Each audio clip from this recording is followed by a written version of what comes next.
ಇದು ಒಂದು ನೈತಿಕ ಕತೆ. ಹಳ್ಳಿಯೊಂದರಲ್ಲಿ ರಾಮಣ್ಣ ಎಂಬ ಒಬ್ಬ ಸರಳ ವ್ಯಕ್ತಿ ವಾಸಿಸುತ್ತಿದ್ದ.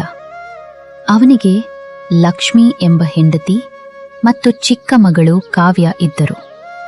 ಜೀವನ ಸರಳವಾಗಿ ಸುಂದರವಾಗಿ ಸಾಗುತ್ತಿತ್ತು. ಅಮ್ಮ ಮಗಳು ಸಂತೋಷದಿಂದ ಒಂದು ದಿನ, ಅಮ್ಮ, ನಾನ್ ದೊಡ್ಡೋಳಾದ್ಮೇಲೆ ಏನಾಗ್ತೀನಿ ಗೊತ್ತಾ? ಏನೂ ಆಗ್ತೀಯಾ? ನಾನು ಟೀಚರ್ ಆಗ್ತೀನಿ. ಎಲ್ಲರಿಗೂ ಪಾಠ ಹೇಳಿಕೊಡ್ತೀನಿ. ಅಯ್ಯೋ, ನನ್ನ ಮಗಳು ತುಂಬಾ ಒಳ್ಳೆಯವಳು. ಆದರೆ ಈ ಖುಷಿ ಜಾಸ್ತಿ ದಿನ ಇರಲಿಲ್ಲ. ಕೆಲವು ದಿನಗಳ ನಂತರ ಅವಳು ಮೃತಪಟ್ಟಳು. ಅಪ್ಪ ಮಗಳ ಮನಸ್ಸು ಕಲ್ಲಾಯಿತು. ಅವಳನ್ನು ಅಂತ್ಯ ಸಂಸ್ಕಾರ ಮಾಡಿದರು. ಆ ದಿನದಿಂದ ರಾಮಣ್ಣನ ಮನೆ ವಾತಾವರಣವೇ ಚೇಂಜ್ ಆಯಿತು. ಮನೆ ಖಾಲಿ ಖಾಲಿ. ಎಲ್ಲಿ ನೋಡಿದರೂ ತಾಯಿಯ ನೆನಪು. ಅಪ್ಪ ಅಮ್ಮ ಎಲ್ಲಿಗೆ ಹೋಗಿದ್ದಾಳೆ ಅಪ್ಪ? ಅಮ್ಮ ದೇವರತ್ರ ಹೋದಳು. ಅವಳು ಮತ್ತೆ ಯಾವಾಗ ಬರ್ತಾಳೆ? ಅವಳು ಬರಲ್ಲ ಮಗಳೇ, ನಮ್ಮ ಹೃದಯದಲ್ಲಿ ಇರ್ತಾಳೆ. ನನಗೆ ಅಮ್ಮ ಬೇಕಪ್ಪ. ನಂಗಮ್ಮನ್ ಬಿಟ್ಟಿರೋಕ್ಕಾಗಲ್ಲ. ಚಿಕ್ಕ ಮಗಳ ನೋವನ್ನು ನೋಡಿ ರಾಮನಿಗೆ ಸಹಿಸಲಾಗಲಿಲ್ಲ. ಸಂಬಂಧಿಕರು ಹೇಳಿದ ರೀತಿಯಲ್ಲಿ ಅವನು ಯೋಚನೆ ಮಾಡಿ, ಈ ಮಗಳಿಗೆ ತಾಯಿಯ ಪ್ರೀತಿ ಬೇಕು. ಕೆಲವು ತಿಂಗಳು ನಂತರ ಅವನು ಮಂಗಳ ಜೊತೆ ಮದುವೆಯಾಗಲು ನಿರ್ಧರಿಸಿದ. ಕಾವ್ಯ, ಇವತ್ತು ನಿನಗೆ ಹೊಸ ಅಮ್ಮ ಬರ್ತಾಳೆ. ನಿಜಾನಪ್ಪ? ಅವಳೇ ನನ್ನನ್ನ ತುಂಬಾ ಪ್ರೀತಿ ಮಾಡ್ತಾಳ. ಹೌದು, ತುಂಬಾ ಪ್ರೀತಿ ಮಾಡ್ತಾಳೆ. ರಾಮಣ್ಣ ಮಂಗಳ ಎಂಬ ಮಹಿಳೆಯನ್ನು ಮದುವೆಯಾಗಿ ಮೊದಲ ದಿನ ಮನೆಗೆ ಬಂದಾಗ ಮಂಗಳ ಹೊರಗೆ ನೋಡಲು ಮೃದುವಾಗಿ ಕಾಣುತ್ತಿದ್ದರು. ಒಳಗೆ ಸ್ವಲ್ಪ ಕಠಿಣ ಸ್ವಭಾವದವಳು. ಮಂಗಳ ಮನೆಗೆ ಬಂದ ಮೊದಲ ದಿನ ಕಾವ್ಯ ಸಂತೋಷದಿಂದ ಕೇಳಿತು, ನೀವು ನನ್ನ ಅಮ್ಮ ಆಗ್ತೀರಾ? ಹಾ, ನೋಡೋಣ, ಈಗ ದೂರ ಇರು. ಆ ಮಾತು ಕಾವ್ಯ ಹೃದಯಕ್ಕೆ ಬಿದ್ದ ಗಾಯದಂತೆ ಆಯಿತು. ಅನ್ಯಾಯ ಆರಂಭವಾಯಿತು. ಮೊದಲ ಕೆಲ ದಿನಗಳು ಸರಿಯಾಗಿದ್ದರೂ ನಂತರ ಮಂಗಳತನ ನಿಜ ಸ್ವಭಾವವನ್ನು ತೋರಲು ಶುರು ಮಾಡಿದಳು. ಒಂದು ದಿನ ಬೆಳಿಗ್ಗೆ ಕಾವ್ಯ ಇನ್ನು ಮಲಗಿರುತ್ತಾಳೆ. ಮಂಗಳ ಅಲ್ಲಿಗೆ ಬರುತ್ತಾಳೆ. ಏ ಕಾವ್ಯ, ಇಷ್ಟು ಹೊತ್ತಾದ್ರೂ ಮಲಗಿದ್ದೀಯಾ? ಅಮ್ಮ, ನಾನಿನ್ನು ಸ್ವಲ್ಪ ಹೊತ್ತು ಮಲ್ಕೋತೀನಿ. ಸಾಕು, ಎತ್ತು ಹೋಗಿ ನೀವು ತಗೊಂಡು ಬಾ. ಅಮ್ಮ, ನಾನ್ ಶಾಲೆಗೆ ಹೋಗ್ಬೇಕಮ್ಮ. ಶಾಲೆ ಬೇಡ, ಮನೆಯಲ್ಲಿ ಮನೆ ಕೆಲಸ ಮಾಡು. ಮೊದಲ ಮನೆ ಕೆಲಸ, ಆಮೇಲೆ ನೋಡೋಣ. ನೀನೇ ಮಾಡು, ನಂಗ್ ಶಾಲೆಗ್ ಲೇಟ್ ಆಗುತ್ತೆ. ನಾನಿನ್ನ ಕೆಲಸ ಮಾಡಲು ಬಂದಿಲ್ಲ ಇಲ್ಲಿ. ಬೇಗ ಬೇಗ ಎಲ್ಲ ಕೆಲಸ ಮಾಡು. ಕಾವ್ಯ ದಿನ ಪೂರ್ತಿ ಕೆಲಸ ಮಾಡುತ್ತಿದ್ದಳು. ನೀರು ತರುವುದು, ಪಾತ್ರೆ ತೊಳೆಯುವುದು, ಮನೆ ಸ್ವಚ್ಛ ಮಾಡುವುದು, ಎಲ್ಲ ಕೆಲಸ ಒಬ್ಬಳೇ ಮಾಡುತ್ತಿದ್ದಳು. ಆಗ ಕಾವ್ಯ, ಅಮ್ಮ, ನಾನು ಓದಿದ್ರೆ ಒಳ್ಳೆ ಕೆಲಸ ಸಿಗುತ್ತದೆ. ನನಗೆ ಉಪದೇಶ ಮಾಡ್ಬೇಡ, ಮೊದಲ ಕೆಲಸ ಮಾಡು. ಒಂದು ಮಧ್ಯಾಹ್ನ ಕಾವ್ಯ ಹಸಿವಿನಿಂದ, ಅಮ್ಮ, ನನಗ್ ತುಂಬಾ ಹಸಿವು. ಹಸಿವ ಕೆಲಸ ಎಲ್ಲ ಮುಗಿತಾ? ಇನ್ನು ಸ್ವಲ್ಪ ಬಾಕಿ ಇದೆ ಅಮ್ಮ. ಹಾಗಿದ್ರೆ ಊಟ ಇಲ್ಲ. ಪ್ಲೀಸ್ ಸ್ವಲ್ಪ ಕೊಡ, ಆಮೇಲೆ ಕೆಲಸ ಮಾಡ್ತೀನಿ ಅಪ್ಪ. ಎಷ್ಟೇ ಹೇಳಿದ್ರು ಮಂಗಳ ಅವಳಿಗೆ ಊಟ ಕೊಡ್ಲಿಲ್ಲ. ಒಮ್ಮೆ ಹೇಳಿದ್ರೆ ಅರ್ಥವಾಗಲ್ವಾ ನಿಂಗೆ? ಹೋಗಿ ಕೆಲಸ ಮಾಡು, ಆಮೇಲೆ ಊಟ. ರಾಮಣ್ಣ ಕೆಲಸಕ್ಕೆ ಹೋಗುತ್ತಿದ್ದರಿಂದ ಮಂಗಳ ಹೇಗೆ ವರ್ತಿಸುತ್ತಾಳೆ ಎಂಬುದು ಅವನಿಗೆ ಗೊತ್ತಿರಲಿಲ್ಲ. ಕಾವ್ಯ ಕೂಡ ಅವಳ ತಂದೆಗೆ ಏನು ಹೇಳುತ್ತಿರ್ಲಿಲ್ಲ. ಒಂದು ಸಂಜೆ ರಾಮನ ಮನೆಗೆ ಬಂದಾಗ, ಮಂಗಳ ಕಾವೇರಿ ನಿನಗೆ ಇಷ್ಟವಲ್ಲ, ಸ್ವಲ್ಪ ಹಠಮಾರಿ ಅಡ್ಜಸ್ಟ್ ಮಾಡ್ಕೊ. ಅಯ್ಯೋ ಇಲ್ಲ ರೀ, ಅವಳು ತುಂಬಾ ಒಳ್ಳೆಯ ಹುಡುಗಿ.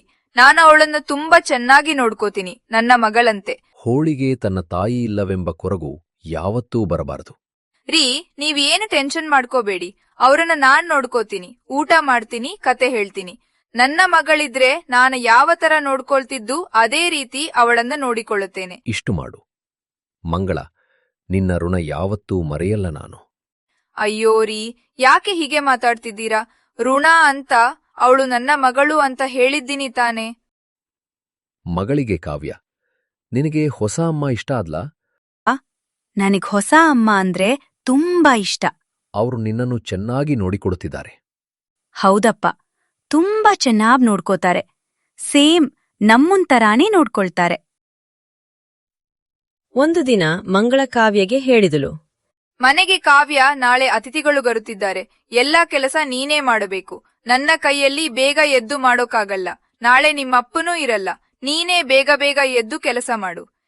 ಸರಿಯಮ್ಮ, ನಾನು ಕೈಲಾದಷ್ಟು ಪ್ರಯತ್ನ ಮಾಡ್ತೀನಿ. ಕಾವ್ಯ ಬೆಳಿಗ್ಗೆ ಬೇಗ ಎದ್ದು ಎಲ್ಲ ಕೆಲಸ ಮಾಡತೊಡಗಿದಳು. ದನಿ, ಹೂ ಮತ್ತು ಹಸಿವಿನಿಂದ ಅವಳು ದುರ್ಬಳಲಾದಳು. ಅವಳ ಅಡಿಗೆ ಮಾಡುತ್ತಿದ್ದಾಗ ಕೈ ಜಾರಿ ಪಾತ್ರೆ ಬಿದ್ದಿತ್ತು. ಈ ಶಬ್ದವನ್ನು ಕೇಳಿ ಮಂಗಳ ಅಡುಗೆ ಮನೆಗೆ ಬರುತ್ತಾಳೆ. ಕೋಪದಿಂದ, ಏನ್ ಮಾಡೆ ನೀನು? ಸಾರಿ ಅಮ್ಮ. ನಿನ್ಗೊಂದ್ ಕೆಲ್ಸ ಮಾಡೋಕ್ ಬರ್ಲಾ? ಅದೇನು ಕಲ್ಸಿದ್ದಾರೋ ನಿಮ್ಮಮ್ಮ? ಹೋಗು ಹೊರಗೆ. ಕಾವ್ಯ ಹೊರಗೆ ಬರುತ್ತಾಳೆ. ಕಾವ್ಯ ಮನೆ ಹೊರಗೆ ನಿಂತುಕೊಂಡು ಅಳುತ್ತಿರುತ್ತಾಳೆ.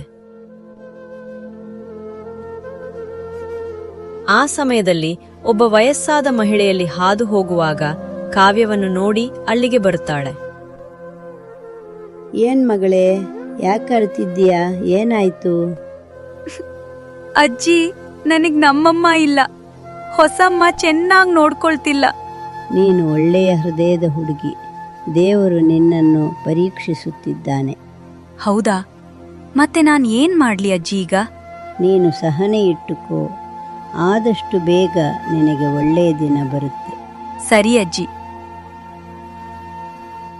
ಒಂದು ದಿನ ರಾಮನ ಅಕಸ್ಮಾತ್ ಬೇಗ ಮನೆಗೆ ಬಂದುಗ ಮಂಗಳ ಕಾವ್ಯಗೆ ಜೋರಾಗಿ ಕೂಗುತ್ತಿದ್ದಳು.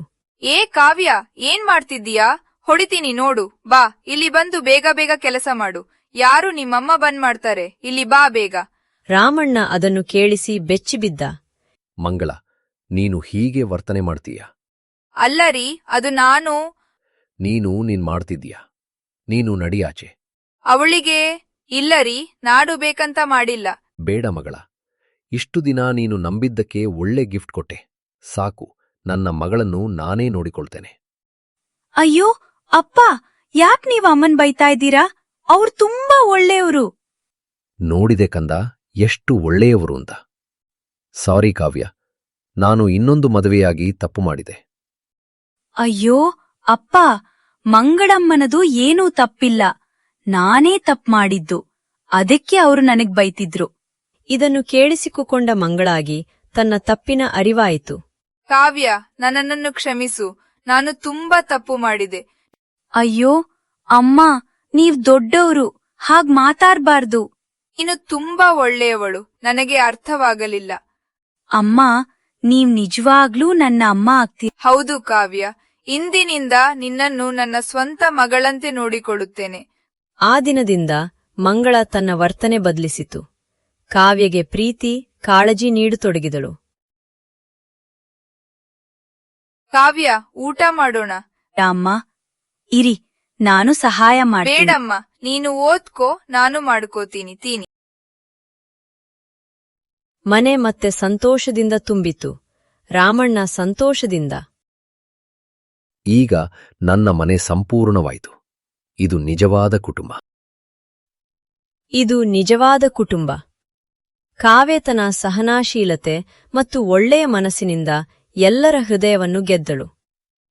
The moral of the story: ಸಹನೆ ಮತ್ತು ಒಳ್ಳೆಯತನ ಯಾವಾಗಲೂ ಗೆಲ್ಲುತ್ತದೆ. ಪ್ರೀತಿ ಕೊಟ್ರೆ ಪ್ರೀತಿ ತಾನಾಗೆ ಸಿಗುತ್ತದೆ.